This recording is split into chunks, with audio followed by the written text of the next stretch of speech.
Good morning, Chattanooga. Here's a quick look at today's top 5 stories. We start this morning at Watts Bar Nuclear Plant, where the FBI has now joined TVA and the Nuclear Regulatory Commission to investigate gunfire there early Sunday morning. A TVA security officer patrolling the plant's perimeter around 2 a.m. encountered an intruder about 200 yards from the cooling towers in a restricted area. We're told that the trespasser fired multiple shots at the officer, and the officer returned fire. The trespasser then fled as the officer called for backup. It's unclear why the intruder was there, and investigators aren't saying much. Watts Bar is already under high security alert in the aftermath of the Boston bombings last week, and investigators combed the area with helicopters for well over 12 hours Sunday. Still, TVA officials say there was no threat to public safety or the security of the nuclear plant. Next up, he's barely a week into office, but Chattanooga Mayor Andy Burke has announced a bold plan to streamline government by eliminating 4 city departments and creating 3 new ones. Burke calls the move the first major change to the city's government in 23 years. We're told the reorganization will save the city about $370,000 a year. Under Burke's plan, the departments of Education, Arts and Culture, Neighborhood Services, Human Services, and Parks and Recreation will be eliminated. 3 new departments, Youth and Family Development, Economic and Community Development, and Transportation, will be set up. And City Hall will take on a more corporate structure. While 14 different people reported to Ron Littlefield, only 5 will report to Burke. Across the state line in Georgia, apparently the strongest security at Hays State Prison turns out to be job security. After 3 key officials at the prison presided over one of the state's worst outbreaks of prison violence in a decade, they're still on the job. In fact, one has been promoted. Apparently, it takes a lot to get fired from the Georgia Department of Corrections, and the toll at Hays Prison has been substantial.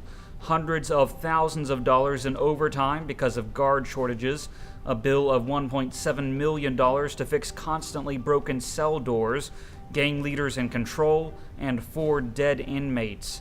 Warden Clay Tatum, who was removed from his position February 6th, was reassigned as warden of Montgomery State Prison. Unit Manager Tim Clark has been promoted to Chief of Security for mobile construction for the entire state. And Deputy Warden Shay Hatcher is still at Hays. More than a dozen Hays officers criticized the department's decision to keep Hatcher and promote Clark, asking why the 2 administrators in charge of security haven't had to answer for repeated security lapses. And this isn't the first time Hatcher and Clark have been under scrutiny. Clark was accused of sexual discrimination against a fellow employee in 2010, and 13 years ago, Hatcher was investigated after he reportedly ordered a Hays prisoner to twirl like a ballerina and ordered another inmate to simulate oral sex with a homosexual prisoner. Hatcher was fired, but reinstated just 4 months later. In business news, a chain of quick-service Mexican restaurants plans to open 4 new locations in the Chattanooga region by 2017.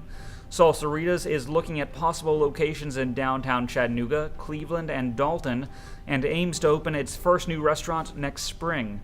Developers plan to invest about $2.5 million into the new locations and will hire up to 100 employees. If you're hungry for Salsaritas now, however, there's already one location open near Hamilton Place Mall. That location was one of the top 5 performing Salsaritas in the company last year. And finally, construction is well underway on the new Sokkia water park at Lake Winnie. When it's done, the park will feature 6 different water slides. Take a look. We're at the entrance to the brand new Sokkia water park under construction behind us. There's adult water slides. We have body slides and tube slides where you ride down on a 2-person inner tube. We've got a complete kids play area inside there with a small shallow activity pool in there where it's 0 depth entry. You can walk right in. It goes down to 6-8 inches deep in the middle. Little kids can play a lot of water jets and feature spraying water on them, plus some small water slides just for the little kids. That's contained inside the Adventure River, which is the biggest part of the whole development and the whole expansion.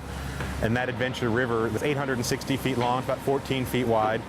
And there's waves inside there. There's all kinds of water jets shooting up, waterfalls pouring water on top of you. It's going to be a great summer to visit Lake Winnie. Once this project opens, it's going to offer a complete second type of entertainment we've never been able to truly offer before. And there's not another water park within a couple hours drive of here.